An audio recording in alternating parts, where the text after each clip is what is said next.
Hi, I'm Di. Welcome to my channel. Today we're going to be discussing what it's like to have a market stall. Is it profitable? What are the good things and what are the bad things about having a market stall? And we'll take a look. In the background, I'll chat while I'm showing you how I set up my market stall. I'm also got to do some cutting out for bucket hats that I'm making for my market stall. So while I'm chatting, you might like to see me doing some cutting out, then you'll see me setting up the market stall. And let's get into it. Okay, so let's talk today about market stalls, the ups, the downs, and tips for success. So if you've ever wondered what it's really like to run a market stall, then this video is for you. Whether you're just starting out or looking to go somewhere to get more sales, then this might be of use for you. This might help you. First off, it's a fantastic way to connect with your customers face to face. You get instant feedback on your products, and it's really rewarding to see people genuinely loving what you sell. How many of them come to my market stall and say, "Oh, did you make all this? Aren't you clever?"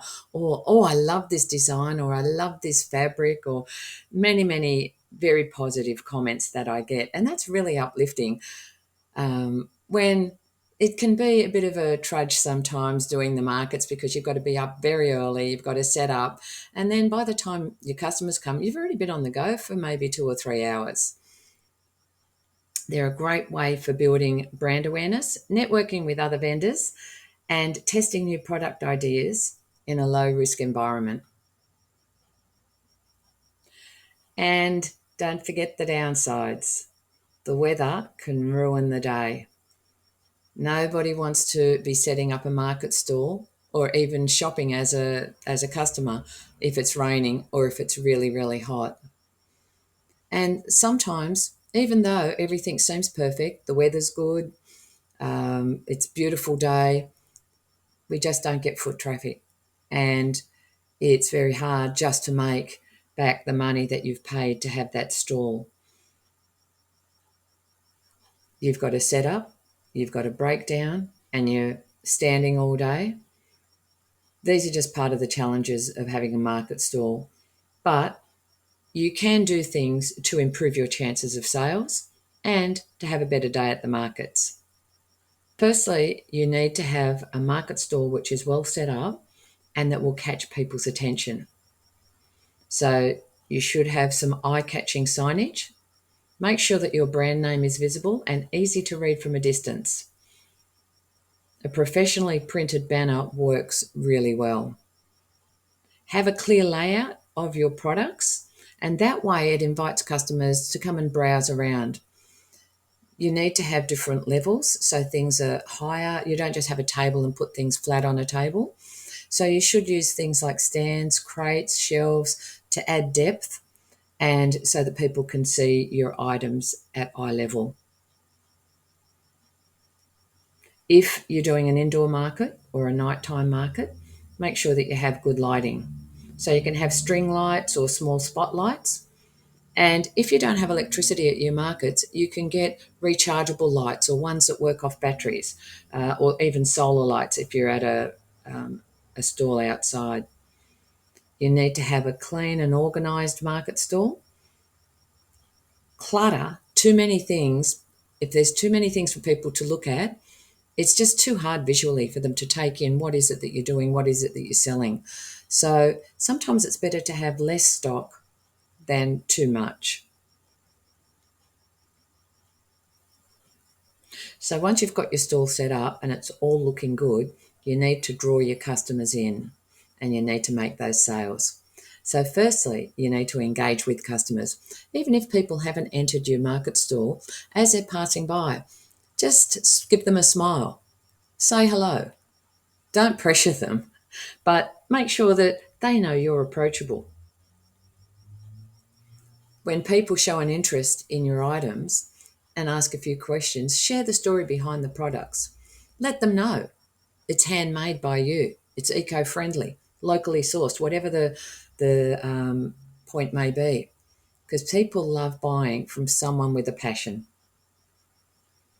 If what you're selling, you can offer a sample, that's great.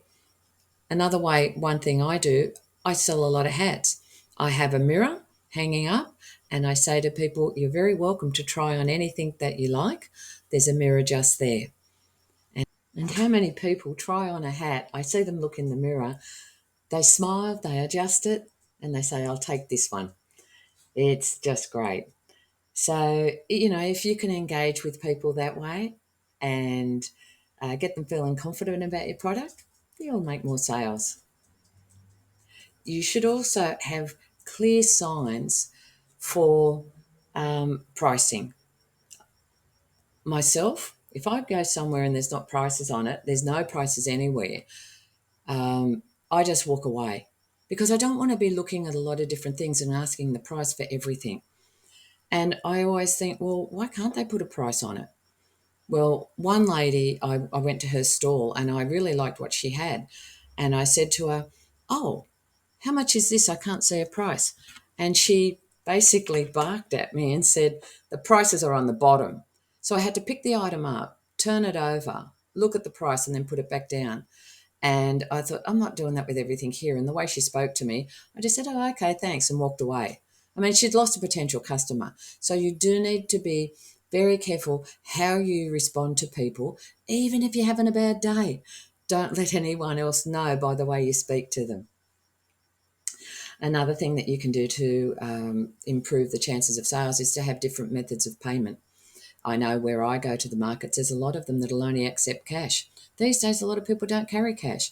They'll either have a card, they'll use their phone to pay, or some do have cash. But the more ways you have, the more chances you have of making sales.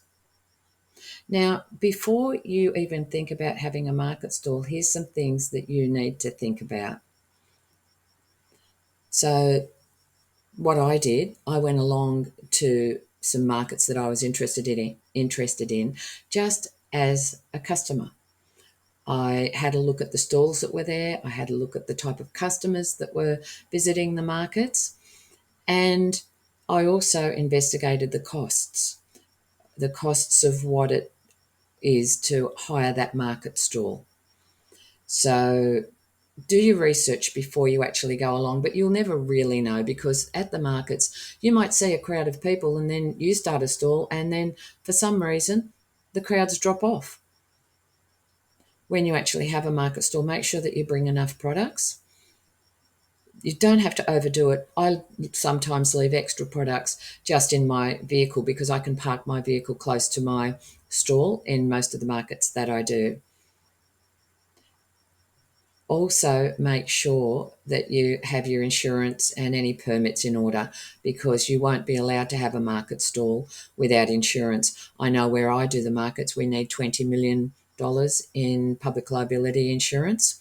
So you have to have that. You have to have your certificate of currency available, and you normally have to upload that to be able to actually book the stall.